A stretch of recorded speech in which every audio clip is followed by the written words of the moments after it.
Hey everybody, thanks for pressing play. In this video I want to show you this car here. This is 2019, ooh it's windy, let's try that again. 2019 Hyundai Kona 64 kilowatt hour full EV. This car is for sale at the garage here, Fitzpatricks Garage, a family run business in operation for almost 70 years, and Brian is my name. If there's any information you want on the car, 086-843-1945, call, text, WhatsApp, whatever suits, if you want information about the car in terms of purchasing the car, financing the car, trading in the car, or the warranties and that kind of stuff. So what we're going to do is just have a quick chat about charging, look at the features on the outside and the inside of the car, a quick drive in the car. So by the end of the video, if you're interested in buying this car, you'll have a good idea what it's about and get in contact obviously after that, and we'll go through everything else. Or if you're watching on YouTube and I missed something, just let me know in the comment section below and I'll follow up on any questions you have. Common questions: how long does it take to charge? So this car has just been uncharged. This is one of the charge cables that comes with the vehicle. So we're finished. I'm just going to show you logistically how to take it out. So basically unlock, and that means it's now accessible. This long here, whenever I go to charge the car, in this case it won't do anything, but normally if I push that in and it was low on charge, this will start tricking upwards and it will basically tell me that it's on charge, and this white section here, that will turn green. Because the car, however, is fully charged, it's not going to give me that information. But what usually does happen is, once you've plugged that in, this little screen up here illuminates and you can actually look in through your driver's window and it'll tell you the percentage of charge and tell you how many hours there's left to charge. Anyway, now that this car is charged, we're going to take this out. This is the only thing I don't like about electric cars. It's not a very elegant way of doing things. You do have to pull out cables. There is a little bit of wrapping up involved, but that's where we are with electric cars right now. For a lot of people, they're going to have a charge point installed in their house at home. Probably around 1300 to 1400 euros for a decent one, and most of them actually come with a handle that's built in, so it doesn't mean you'll already have one of these on your charge point, so when you go home you just plug it in, so you won't always have to be using that. That's more just when you're out and about. Anyway, over through here, this is the charge point that we've just been using, but if you go to a fast charger in the public network, which is a lot quicker, this is the charge point that you're going to use.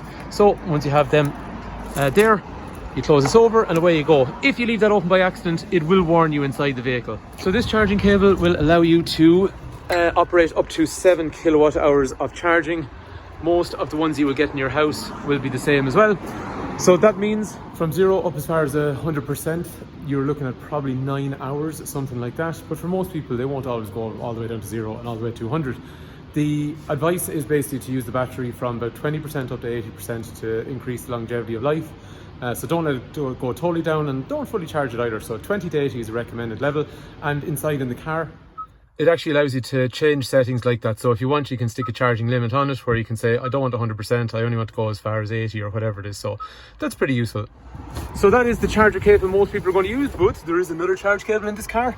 This is for maybe someone that has no charge point at home. So what it has is a 3-pin socket. So you can plug that in to the house at home, plug the other side into the car, and that's going to give you a charge time of somewhere in the region of about 23 hours or something ridiculous. I wouldn't advise owning an electric car and just using that. It's grand for an emergency if you're down the country or out of the way or there's no charge point. Yes, you can stick it in a 3-pin socket. Just be careful on those.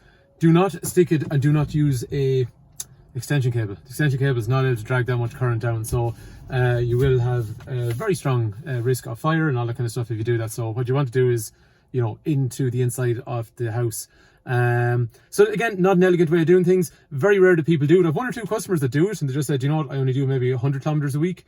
I'm just going to keep topping up the battery. I'm not going to stick it on for 23 hours. I'll stick it on for maybe 5 or 6 hours and it'll get back up to a level. And some people have an outdoor charging point just at the maybe the door of the house or the back of the house or whatever it is that still runs off the main wiring of the house, so it's able to work that way. So that's it, 2 ways of charging the vehicle.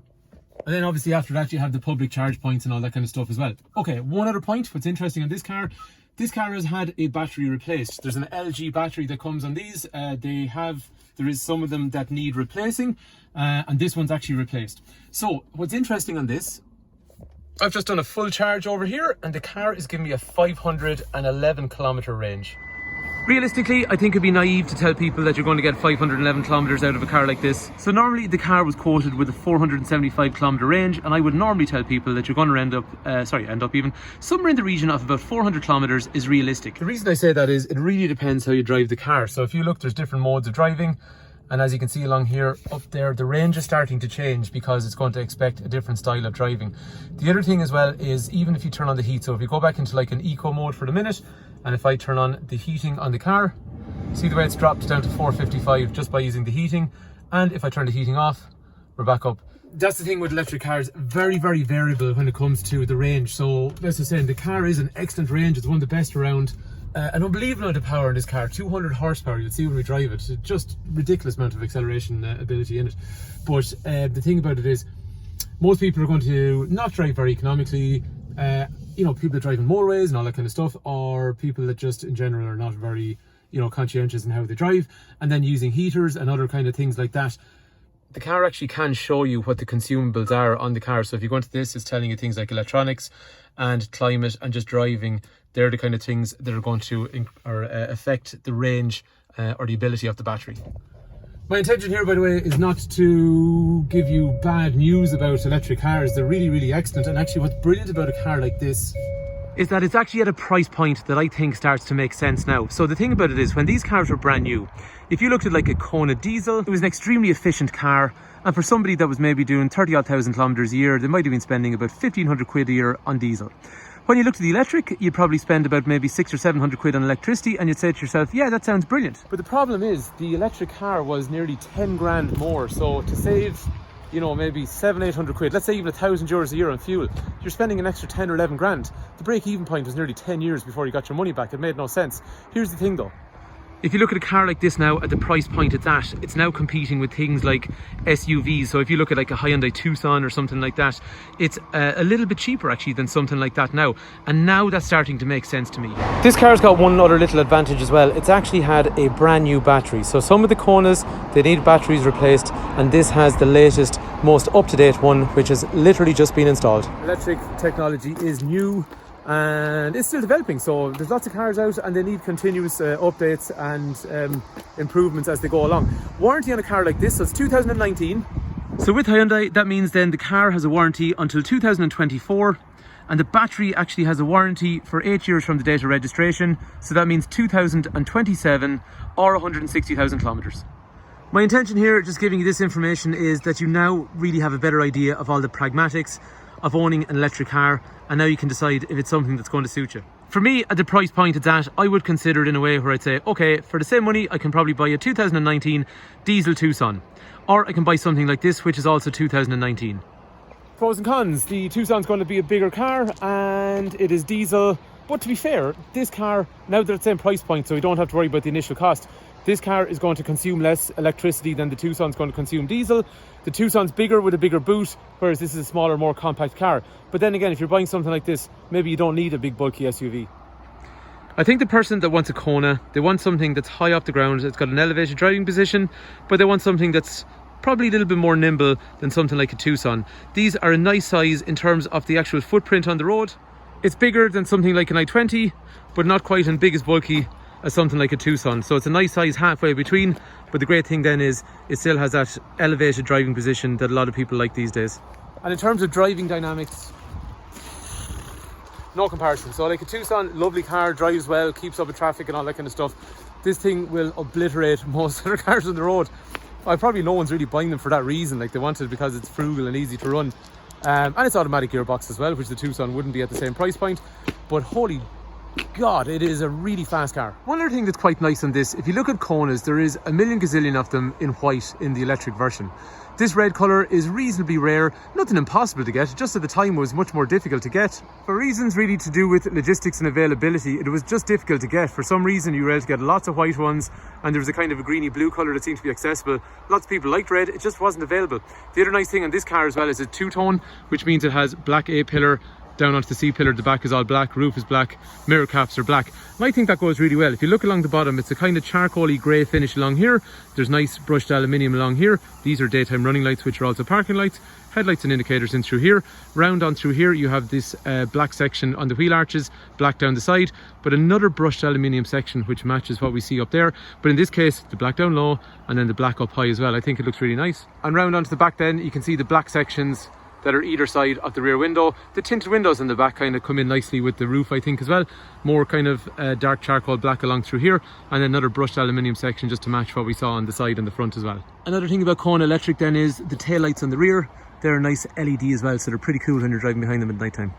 One point to note while we're back here, parking sensors are standard on this model, and then after that, in terms of the boot, and please bear with me, this car has only come in, so I just wanted to get it advertised, so it has to be cleaned.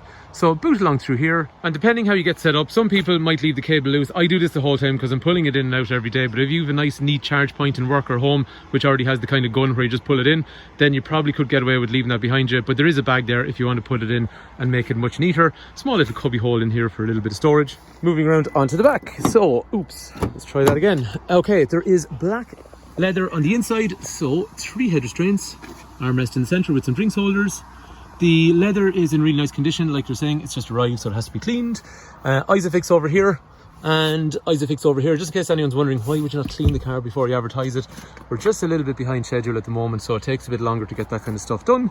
So I just want to get the car out onto market first. Child locks over here, electrics for windows here, brushed aluminium door handles over through there, kangaroo pockets either side. In terms of size in the back, this is the headroom I have, and I have decent legroom as well. To be fair, I think anyone that's got maybe 4 to 5 people in the family and they need to load up the boot and all that kind of stuff, I think it's probably the wrong car for that. I think you need a bigger car at that. This car is more about driving pleasure, the fact that you can use electricity. It's, you know, a nice modern car. That's the reason that people buy it. I think if you want a family car with a massive boot, you know, you got to go buy something like a Tucson or something different or whatever in that size, so just be aware of that. But definitely ample. 4 people would be quite happy in this car, 5 people definitely, but obviously not on very long journeys. The entry of the car is keyless, so I lock or I unlock. That's it, so I can leave that in my pocket the whole time, but you can use it manually if you want. Electrics for windows and mirrors over here. Again, excuse me, this car is not cleaned yet. This is pedals which are aluminium over through here. This is the brightness of my dash. These are functions for lane keep assist. VESS, actually, if you want, the car's going to make a small little, it's a bit noisy here at the moment, but if I go into drive,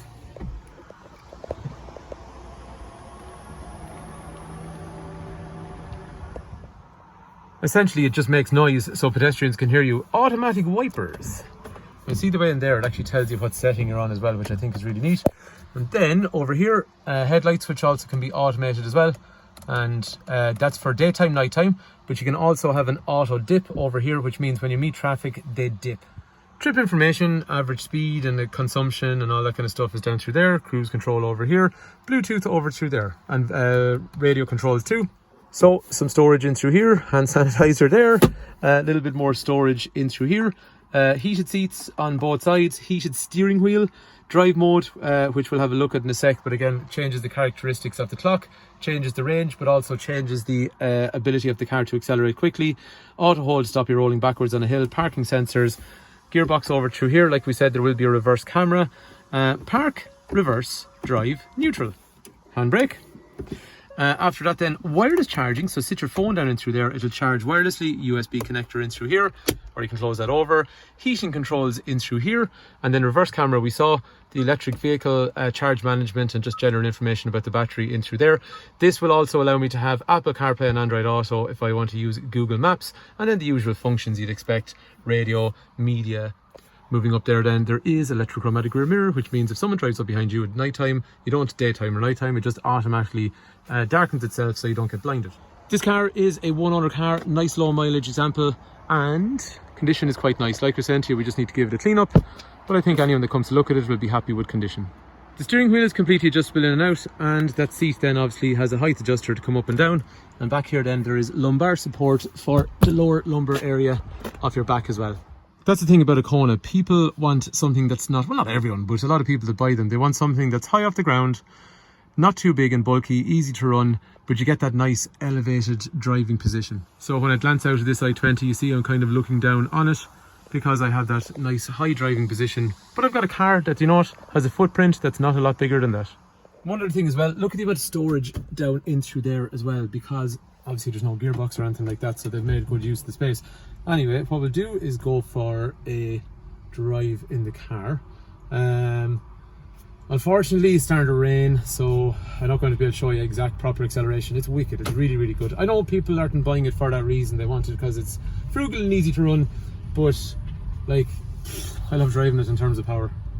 And actually, one other thing before I forget, so we'll see when we're driving the car, these are for recuperation. So the car will have the ability, if I use these paddles here, when I'm in drive, I can actually see the way along here.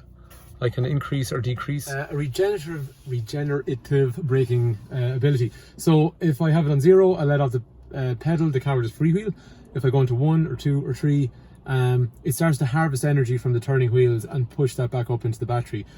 It doesn't do an awful lot. Some people, electric drivers, maybe I'm wrong, they think you can get an awful lot back on a journey. You can get a little bit, but you know, it's a bonus. That's the way I'd look at it. But I'll show you. But you can also use this to actually stop the car instead of using the brake. So you can go 1, 2, 3, it'll start slowing it down, but if you keep your finger depressed on it, it'll actually bring the car to a halt. It's kind of cool in traffic, actually. And another advantage of that is obviously you're taking energy back up and you're putting it back into the battery that you get to reuse, great, but it's much easier on brake pads overall. Let's go for a drive in the car. So I suppose the immediate feeling is that you feel definitely more elevated than a normal car, so that's always nice. The regenerative braking we were talking about, so the paddles we were saying for reducing it or increasing the amount of regeneration, we'll have a better look at that in a second. You'll see down here the little indicator that tells you just how much regeneration is going. In terms of power, watch this, 60 up to 80. It's just ridiculous. It's so quick. Anyway, I'll show you in a sec. I just can't stop accelerating in this car. I have great fun. Sitting on a back road like this, it's nice and comfortable. Doesn't feel any different than any other type of car. It feels like any other type of Kona that you're going to drive. Maybe a little bit heavier because I'd say the battery, when it's down low like that, it kind of feels a little bit more planted. So I'm going to increase the regenerative braking. The car is slowing me down. I'm not using the brake pedal here. Not using the brake pedal. The car is stopping me, and then if I keep my finger held, it brings the car to a complete halt. Power wise, unfortunately it's raining, but like I'm up to 80 kilometers an hour already. It's so quick. I love it. I really enjoy it. So different modes, you press the button, it'll toggle between the different modes, which will give you greater access to power, especially in the sport mode. It gives very, very immediate response when you put your foot down. And unfortunately, in the rain like this, it actually just can't get the power down because there's so much power going to the front wheels, they're trying to spin. And again, okay, the wet evening is definitely not helping. But look how quickly you get up to 120 kilometers an hour joining the motorway. I love driving these cars. It's the most fun I've had in any of the cars that we've sold for quite some time. I just really enjoy the power, and it's great because it happens to be frugal. Anyway, hopefully after watching the video you have a better idea about the Kona Electric and how it runs and the features that are in the car. If there's any information you want, Brian is my name, 086 843 1945. Fitzpatricks Garage, a family run business in operation for almost 70 years, so hopefully the car is of interest and hopefully I can help, and thanks a million for taking time to watch.